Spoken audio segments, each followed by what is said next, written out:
Shalom Israel, Most High Christ bless. Can everybody hear me? Give me a Y. We have some little, sorry for the delay, some tech issues. Can everybody hear me?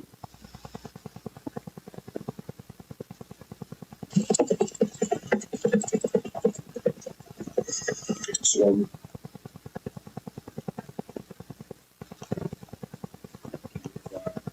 We have some little, sorry for the delay, some tech issues. Can everybody hear me?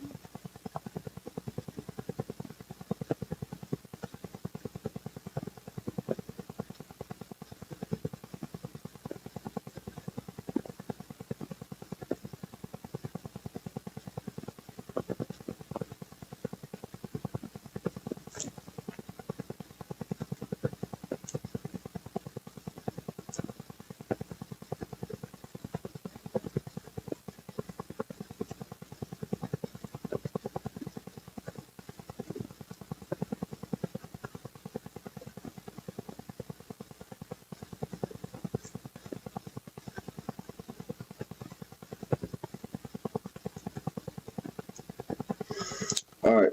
Yeah, we have some tech issues this morning, but we're gonna get right into it. We're a little bit delayed. Today, title of today's class, we're going to be going into the history of the kings of Judah.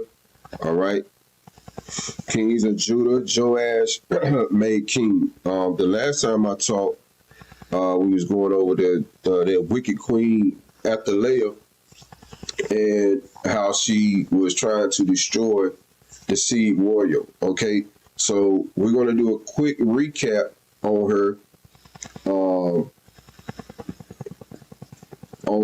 the previous chapter, and then we're going to get right into chapter 23 with Joash. So we're going to go back to chapter 22. All right, chapter 22. We're in Second Chronicles chapter 22, and we're going to start at verse 1. This is a recap from the previous chapter that I went over. If you've been following the series, I've been going over the kings of Judah. All right. So this is Second Chronicles chapter 22, verse 1. And the inhabitants of Jerusalem made Ahaziah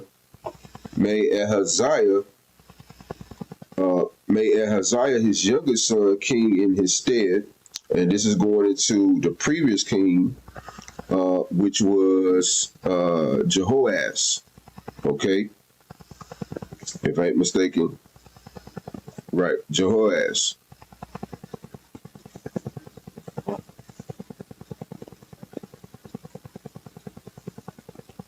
All right. So it says, and the inhabitants of Jerusalem made Ahaziah his youngest son king in his stead, for the band of men that came with the Arabians to the camp had slain all the eldest. So Ahaziah, the son of Joram, right, this is Joram, king of Judah, reigned. 42 years old was Ahaziah when he began to reign, and he reigned 1 year in Jerusalem. And his mother name also was Athaliah, the daughter of Omri. So his mother was wicked. She was wicked. All right. She was trying to kill off the seed. She wanted to be queen over the nation. And we know that's a no-no.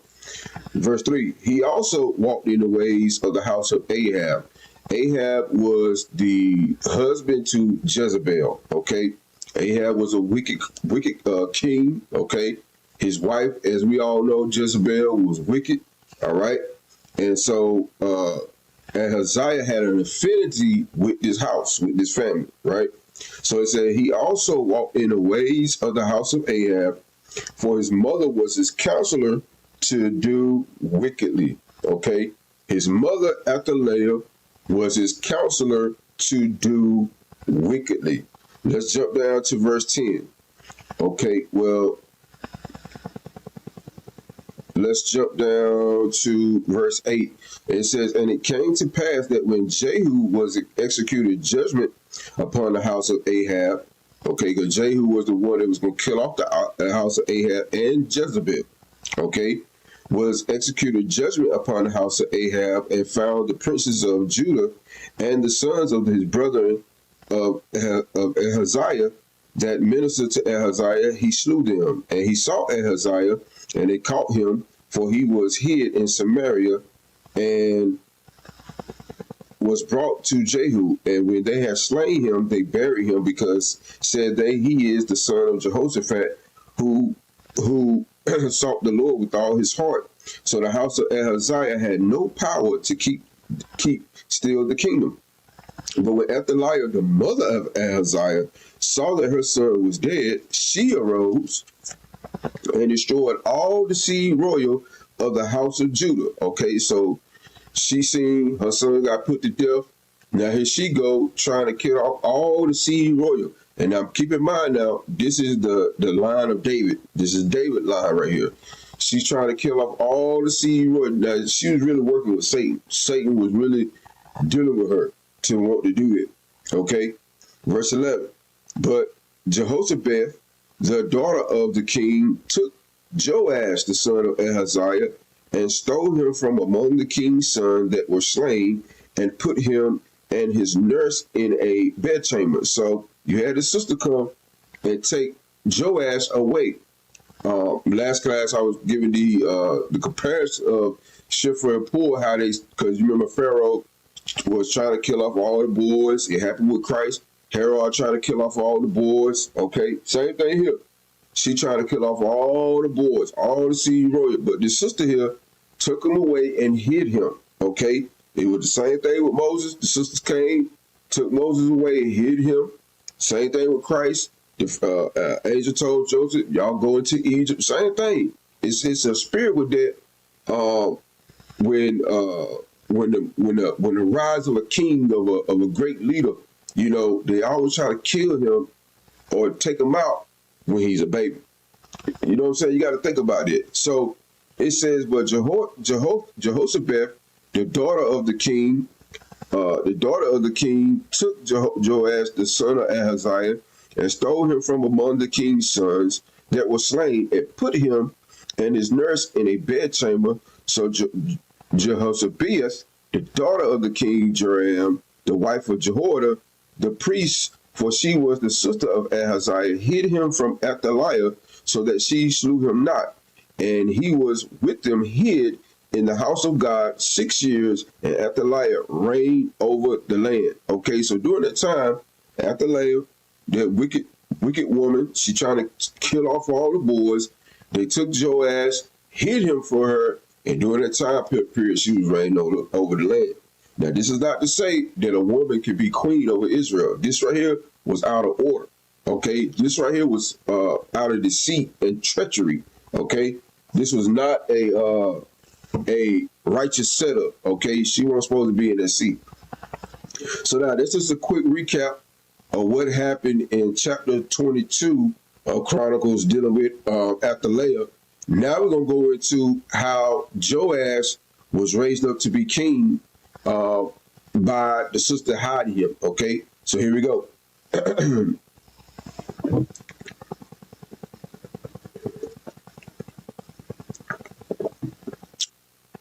Chapter 23. And in the seventh year of Jehoiada, Jehoiada strengthened himself and took the captives of 100, Azariah the son of Joram, and Ishmael the son of Jehonan, and Azariah the son of Obed, and Messiah the son of Adoniah, and Elisaphat the son of Zikri, into covenant with him. And they went about in Judah, and gathered the Levites out of all the cities of Judah, and the chief of the fathers of Israel, and they came to Jerusalem. So the priest here, he taking all the mighty men together, okay, because they about, as we read on, they about to set things in order, okay? And you gonna see how they rolling, all right? Verse 3. And all the congregation made a covenant with the king in the house of God, and said unto them, Behold, the king's son shall reign, as the Lord has said of the sons of David. You hear that? It says, the king's son shall reign, as the Lord has said of the sons of David. Where did he say that? Let's go to 2 Samuel chapter 7, verse 12. Let's go back there. 2 Samuel chapter 7.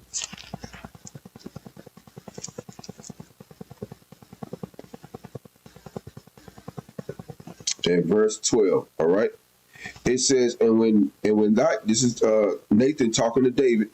It says, and when thy days be fulfilled, and thou shalt sleep with thy fathers, I will set up thy seed after thee, which shall proceed out of thy bowels, and I will establish his kingdom.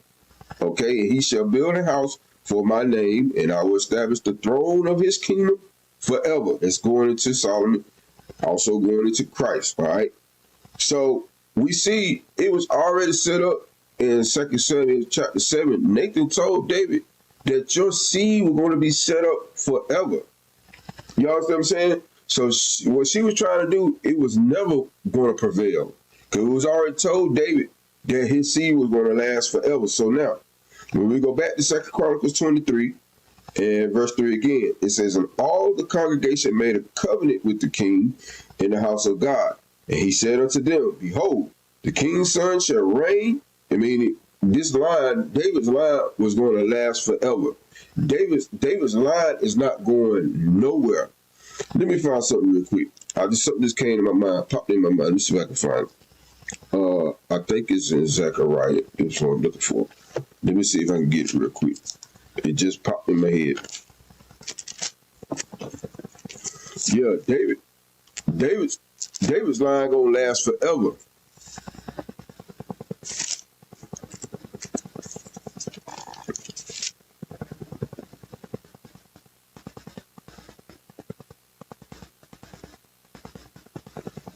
Right, let's read this. Zechariah 12 and 7. It says, the Lord shall save the tents of Judah first, that the glory of the house of David and the glory of the inhabitants of Jerusalem do not magnify themselves against Judah. Okay, so we know that that David was from the tribe of Judah. Okay, that's the tribe of Judah right there. That's the king's line. Okay, so the next verse. In that day shall the Lord defend the inhabitants of Jerusalem, and he that is feeble among them at that day shall be as David. Okay? Shall be as David. David was a mighty warrior. Okay? David killed bears. He killed lions. He slew Goliath. David had a lot of blood on his hands, but the Lord loved David, right? It says, and the house of David shall be, in the house of David, check this out now, shall be as God's. That's why David's line ain't gonna never be destroyed. Understand that. The house of David, when the Lord returned and the 12 tribes, the 144,000, we get our power back. It says, I'm gonna read again. In that day shall the Lord defend the inhabitants of Jerusalem, and he that is feeble among them at that day shall be as David. Okay, David was mighty. The feeble among us is gonna be like he was. David was mighty. But then it goes on to say, and the house of David shall be as God's, as the angel of the Lord before them. That's why you can't get rid of David's line, because it's already prophesied in the kingdom, the house of David are going to be as God's. Understand that. So now, let's go back to 2 Chronicles chapter 23, and we're going to read verse 3 again. And all the congregation made a covenant with the king in the house of God, and he said unto them, behold, the king's son shall reign, as the Lord has said of the sons of David. Okay, the sons of David are always going to reign. And who's the king of kings out of David's line? Jesus the Christ. Jesus the Christ. That's why it says the house of David are going to be as God's. Man, that's some powerful stuff right there. All right, verse 4. Verse 4. This is the thing that ye shall do. A third part of you entering on the Sabbath of the priests and of the Levites shall be porters of the doors. Okay, porters is going into like security. Okay, those of you, we come to the school on Sabbath, new moons, anytime the school open, you see the men, you see the women doing the searching. Those are our porters. Okay, porters. All right. It says, And the third part shall be at the king's house, and the third part at the gate of the foundation. And all the people shall be in the courts of the house of the Lord. But let none come into the house of the Lord, save the priests and they that minister of the Levites. They shall go in, for they are holy. But all the people shall keep the watch of the Lord. Verse 7. And the Levites shall compass the king round about, every man with his weapons in his hand. Whosoever else cometh into the house, he shall be put to death. But be ye with the king when he cometh in and when he goeth out. So what did they have for Joash? Okay, bodyguards. Because why? We just read in the previous chapter that wicked Queen Athaliah was trying to kill off the seed royal.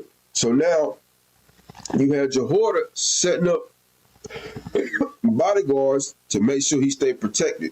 Okay, let's go to 2 Kings 11 and 8. Let's read about it again.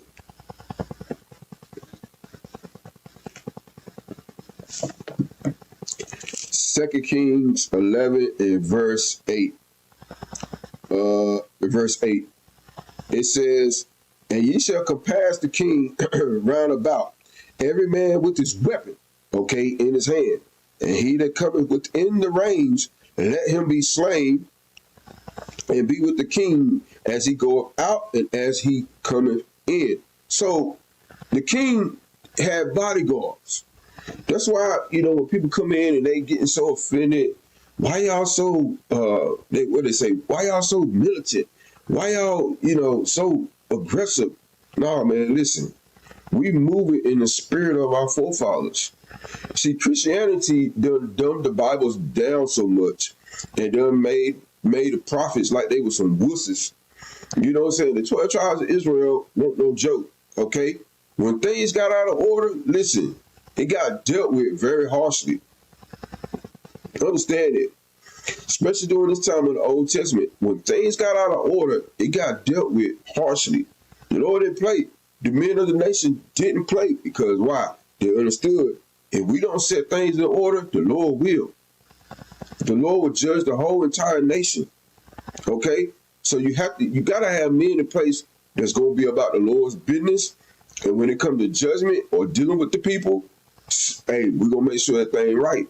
Okay? So it says, and let's go back to 2 Chronicles 23, verse 7. And the Levites shall compass the king round about, every man with his weapon in his hand. And whosoever else cometh into the house, he shall be put to death. But be ye with the king when he cometh in and when he goeth out. Verse 8. So the Levites and all Judah did according to all things that Jehoiada the priest had commanded, and took every man his men that were to come in on the Sabbath, and with them that were to go out on the Sabbath. For Jehoiada the priest dismissed not the courses. Verse 9. Moreover, Jehoiada the priest delivered to the captains of hundreds spears and bucklers and shields that had been King David's, which were in the house of God. And he set all the people, every man having his weapon in his hands, from the right side of the temple to the left side of the temple, along by the altar of the temple, by the king round about. Then they brought out the king's son and put upon him the crown, and gave him the testimony, and made him king. And Jehoiada and his sons anointed him, and said, God save the king. So you see that? They had to set up the protection around the young man, okay? Because that woman was trying to kill him. So Jehoiada the priest, he set up a wall of protection for him, okay? And they brought him in and anointed him king as it should have been. Because you always got people that's trying to come in and undercut and do things out of order and just try to mess things up like she was, okay? But the Lord was working in this the whole time, okay? So Jehoiada preached, the spirit was on him, and he said, we're going to protect him. We're going to set him up as king, all right? Verse 12. Now, when Athaliah heard the noise of the people running and praising the king, She came to the people to the house of the Lord. So here she go, right? She see what's going on, and she's like, what the world going on over here? What is happening? She about to find out. And she looked, and behold, the king stood at his pillar at the entering in, and the princes and the trumpets by the king, and all the people of the land rejoiced and sounded the trumpets, all the singers with instruments of music, and such as thought to sing praise. Then Athaliah rent her clothes and said, treason, treason. Now, listen, this woman is crazy. But keep in mind, she was rolling with the house of Ahab, okay? Matter of fact, let me see if I can go back and find it. Because she was married,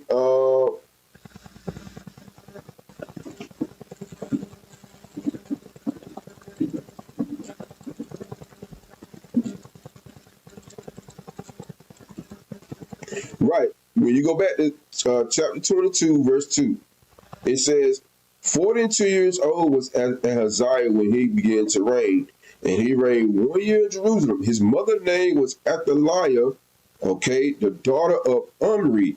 Omri was Ahab's father. So she married into that family.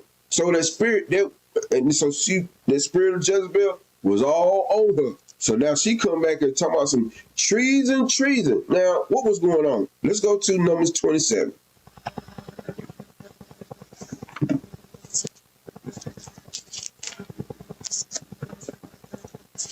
Numbers, because this is the law right here.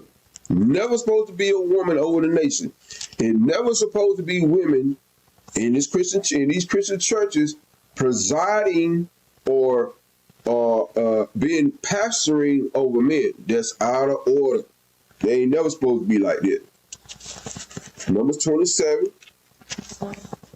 and verse 16.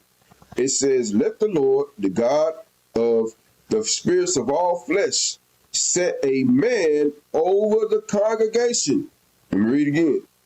Let the Lord, the God of the spirits of all flesh, set a man over the congregation. Y'all see that?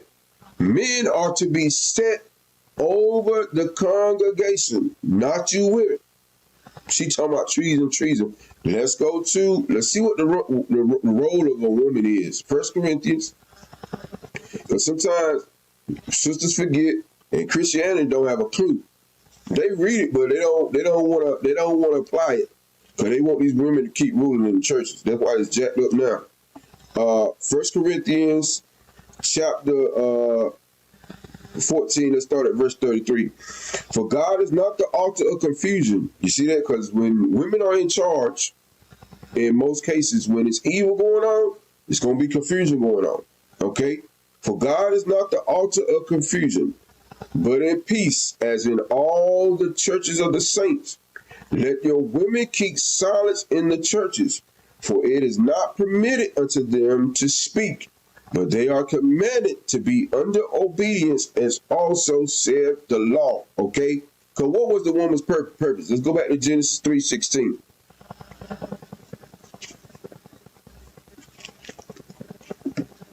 So you know, with Athaliah and Jezebel, Satan was working with those women. Genesis chapter 3, verse 16.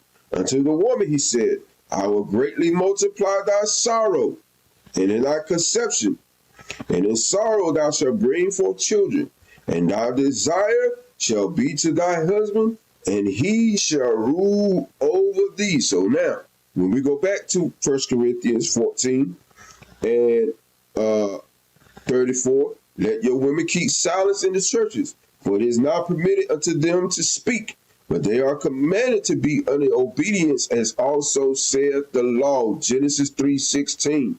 Okay? Your desire shall be to your husband, and he shall rule over you. But here's the next part, dealing with the church. It says, and if, verse 35, and if they will learn anything, let them ask their husbands at home, for it is a shame for a woman to speak in the church. I mean, you can't stand up and talk about, oh, I got a precept. No, sister, sit your tail down. You ain't got no precept. But that's that spirit of Athaliah, spirit of Jezebel be jumping on sisters. You cannot be in the role of the men, be in the role of a king. Okay, and that's what Athaliah was trying to do. She was trying to be the ruler over the nation. Okay, so she talking about treason. No, it was treason on her part. Okay, so now let's go back to 2 Chronicles 23. We're going to read verse 13 again. It says, and she looked, and behold, the king stood at his pillar at the entering in, and the princesses and the trumpets of the king, and all the people of the land rejoiced and sounded with trumpets, also the singers and with instruments of music, and such as taught to sing praise. Then Athaliah rent her clothes and said, treason, treason.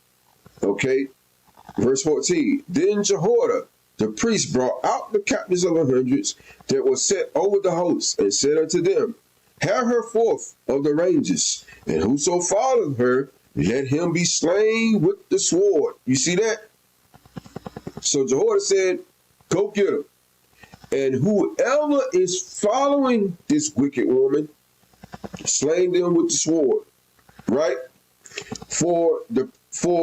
It says, for the priest said, slay her not in the house of the Lord.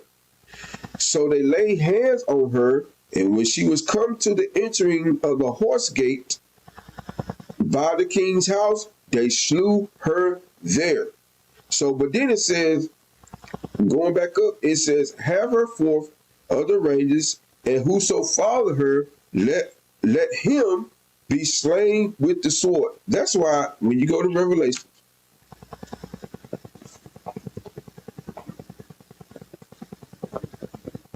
Revelations, let's read Revelations chapter 14.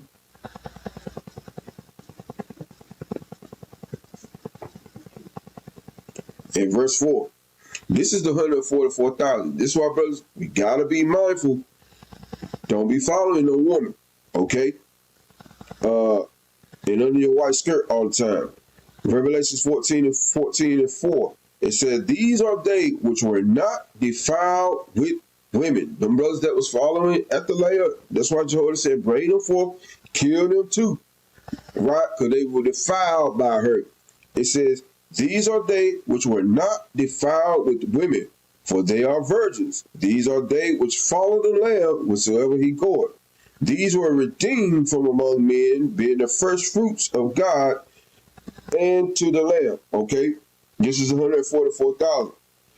Excuse me. The 144,000 is not going to be defiled by no women. They're not going to be following no woman in no way, shape, or form. You forget about that. So now, but these guys right here, let's go back to 2 Chronicles 23 and 14. It says, then Jehoiada the priest brought out the captains of the hundreds that were set over the host, and said unto them, have her forth of the ranges, and whoso followed her, let him be slain with the sword. For the priest said, slay her not in the house of the Lord. So they laid hands on her, and when she was come out of the entering of the horse gate by the king's house, they slew her there. Let's get Revelations 2 and 20. Can't be following no woman, brothers. I'm telling you. There's no deal.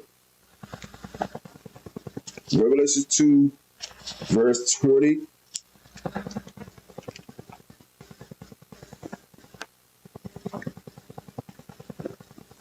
Revelation chapter 2, verse 20.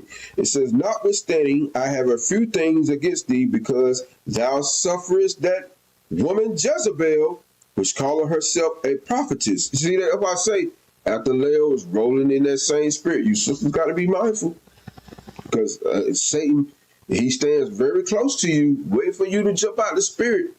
I'm telling y'all, that's why Bishop always say you sisters are susceptible to idols. Okay? You quick, if you ain't in the spirit, you'll go left. You'll go left. But it says, notwithstanding, I have a few things against thee, because thou sufferest the woman Jezebel, which calleth herself a prophet. Y'all see, matter of fact, Y'all see what them kids did in Chicago to their sister, right? And then I think it was another incident, but the main one they've been talking about was the one that happened in Chicago. That's because you're dealing with a bunch of single parent moms that got the spirit of Jezebel. That's what happened when the spirit of Jezebel is running rampant through the black community. That's what's going on. The spirit of Jezebel, the spirit of Athaliah, with these single parent homes, with these baby mamas, okay? These women trying to raise these kids, that's the spirit of Jezebel, the spirit of Athaliah, running through the community. So when your children do some crap like that, no, you're not going to console the mother and her son and her other child that was with them that your kids embarrassed, beat up, you know what I'm saying, just did some crazy stuff, but then you go and try to defend your wicked kids. That's why the earth has to be set back in order, okay? Because when women are over the families and God in the house and no laws of God is being taught, listen, man, that's why we having shootouts. That's why we got these YNs. Okay, you ain't hear about no YNs back in the 60s and 50s. No, because the men was in the house, okay, bringing discipline to the house, okay? No young son or daughter was out here in the streets doing what they were doing back in the days. You had a curfew. You had to be home at a certain time. If you weren't home, you're going to get punished for it. That's how it was back in the days. But now, you got these baby mamas out here, these young black girls out here having babies young, okay? The father ain't around. She let her kids do whatever they want to do. No discipline whatsoever. That's what happens when you don't have a man over the congregation. That's what happens when you don't have a man in the household. Esau knew what he was doing when he set up all these governmental programs where the man can't be in the house. That was a setup, bruh. But it was to our detriment. The woman can't be in charge. Bishop Joash always said it was never, ever supposed to be a case where a woman is alone. She is always supposed to have a man over her at all times. Because if he's not, she in trouble. If a righteous man ain't over her, guess who's going to be over her? Satan and the white man. Trust and believe it.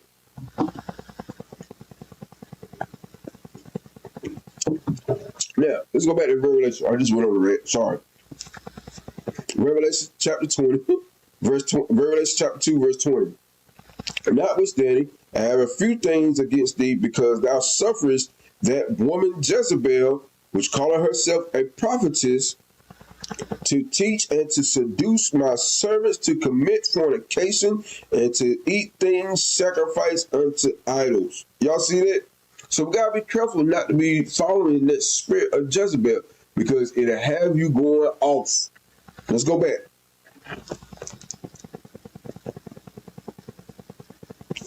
Let's go back to 2 Chronicles, all right? And let's read verse 15. So they laid hands on her, and when she was come to the entering of the horse gate by the king's house, they slew her there. So they put her to death. Okay?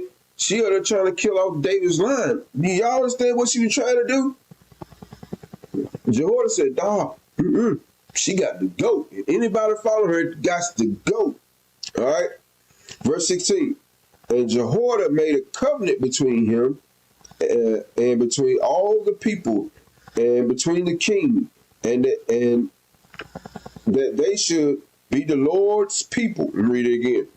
Verse 16, and Jehoiada made a covenant between him and between all the people and between all the king and between the king, that they should be the Lord's people. Now, that's heavy. That they should be the Lord's people.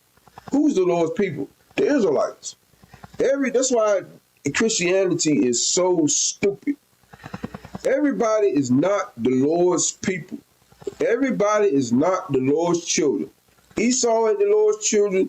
Moab ain't the Lord's children. Ammon ain't the Lord's children. The Philistines, for you dumb apologetics, you Christians out there, the Philistines ain't the Lord's children. None of these people are the Lord's children. Okay, it says that they should be the Lord's people. Let's get 2 Samuel chapter 7, verse 23.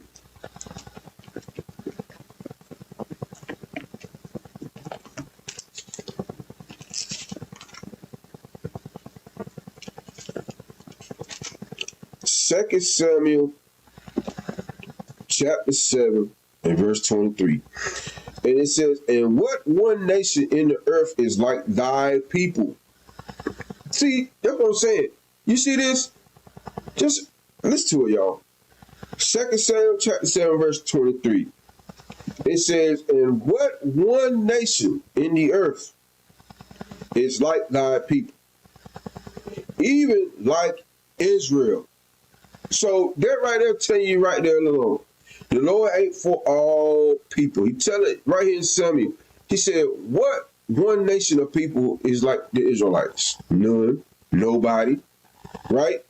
Whom God went to redeem from a people for a people to himself, and to make him a name, and to do for you great things and terrible for thy land, before thy people which thou redeemest to thee from Egypt, from the nations and their gods. You see that?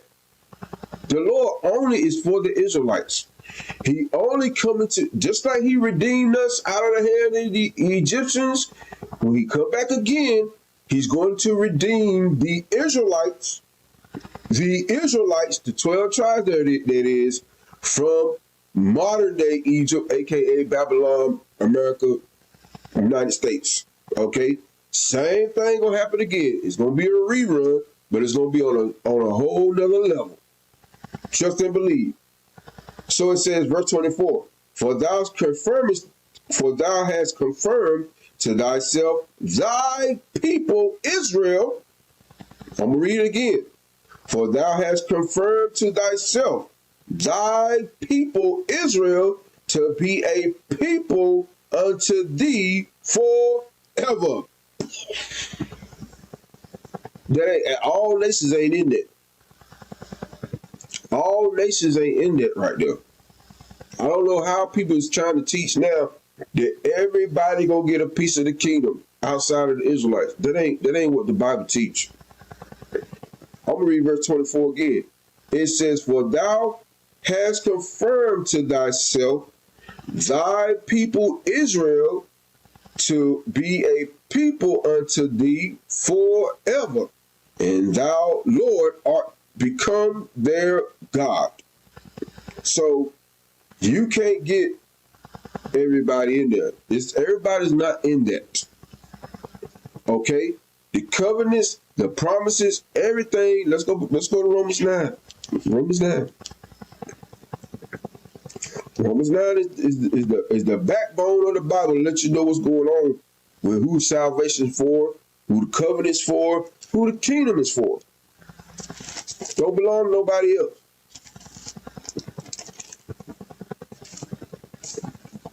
Romans 9, let's start at verse 1. It says, I say the truth in Christ, I lie not. My conscience also bearing witness in the Holy Ghost, that I have great heaviness and continual sorrow in my heart. This is Paul speaking.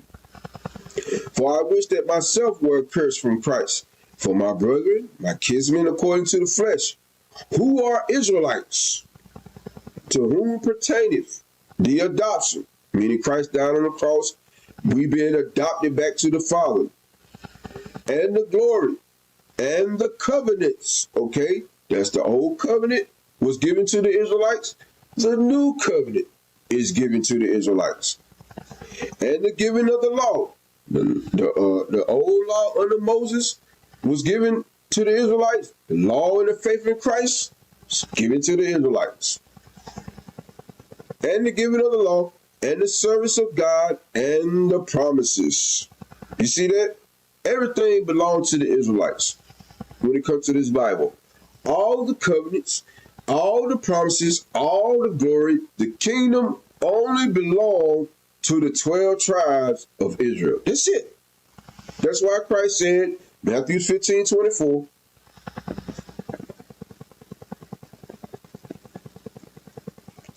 man, Christianity, that's why the Bible say precept must be upon precept. If you do it any other way, you want to go into the lexicon and the Greek and all that crap, you gonna twist the Bible. You gonna have people out here confused. You must go precept upon precept. When you do it that way, the Bible makes sense. And when you keep the commandments, the Bible makes sense. Matthew chapter 15, verse 24. But he answered and said, I am not sent but unto the lost sheep of the house of Israel. Meaning what? When the Father sent his Son, he said, you're only going to die for the nation of Israel. That's your purpose.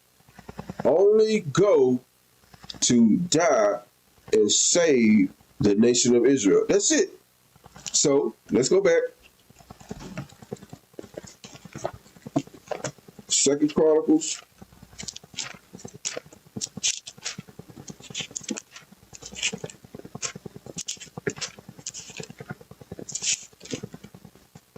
Second Chronicles chapter 23. All right, let's read verse 16 again. It says, and Jehoiada made a covenant between him and between all the people and between the king, that they should be the Lord's people. Okay, Israel gonna be the Lord's people forever. Okay, Christ only coming to save the 12 tribes of Israel, and we're gonna be in the kingdom forever. All right, verse 17. That all the people went to the house of Baal and break it down and break his altars and his images in pieces, and slew Mattan, the priest of Baal, before the altars.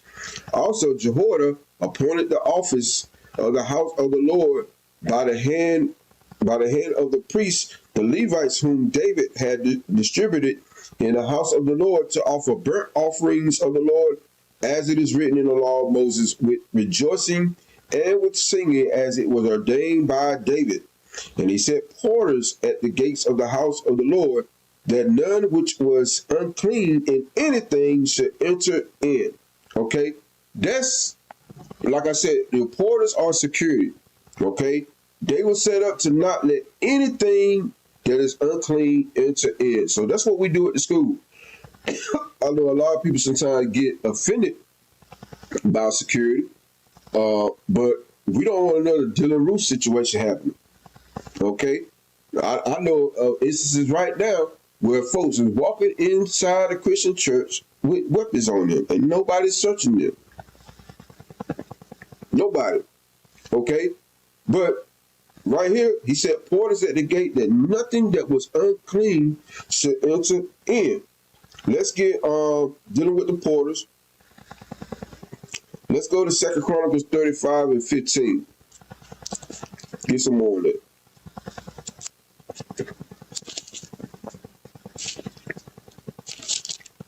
2 Chronicles 35 and verse 15. And the singers of the sons of Asaph were in their place, according to the commandment of David, and Asaph and Heman and Judith, the king's seer, and the porters waited at every gate, that they might not depart from their service. For their brethren the Levites prepared for them. You see that? That's why brothers don't leave posts. Okay? It says they waited at every gate, that they might not depart from their service. Okay, y'all, you brothers and sisters, y'all come to the school, you see the brothers at the leadership table at different entering and exit points of the school. Okay, that's their post. Okay, that's their service that they're giving to the body. Okay, because security is a thankless job. All right, but that's our reasonable service to the body, to not let anything that's unclean come in, and to keep brothers and sisters safe. Okay, these are the porters. The porters. Okay, let's go back. Let's get Nehemiah. Matter of fact, let's go to Psalms 84 and 10. Let's see what David said. So remember now, this is all David set up. Psalms 84 and verse 10. It says, "For a day in the Lord's courts is better than 1,000. I had rather be a doorkeeper," meaning a porter. This is David talking. He said, "I had rather be a doorkeeper in the house of my God than to dwell in the tents of wickedness." You see that? David said, "I'd rather be a doorkeeper than to be out here dealing and following the wicked." Okay? So the porter is a heavy thing. Very heavy. All right? So now let's go back to 2 Chronicles 23 and 19. "And he set the porters at the gates of the house of the Lord, that none which was unclean in anything should enter in. And he took the captains of the hundreds, and the nobles, and the governors of the people, and the people of the land, and brought down the king from the house of the Lord. And he came through the high gate into the king's house, and set the king up upon the throne of the kingdom. And all the people of the land rejoiced, and the city was quiet after that they had slain Athaliah with the sword." All praise to the Most High. So, hey, all praise. So that was the history of Athaliah and Joash now being set up as king. Okay, all praise to the Most High. So we will continue on, Lord's willing, next time with Joash as we go through this series of the history of King of Judah. All right, I'm Officer Mishael, coming out of IUIC Raleigh. Make sure we donate, Israel, donate, support this gospel, support this truth. All right, this truth ain't going nowhere. We're going to get the kingdom. Jesus Christ, the Black Messiah, is soon to return. Let's make sure we stand in the spirit, like Bishop always say. Read your 4 chapters, study, pray, and apply Israel. And with that, we say shalom. Most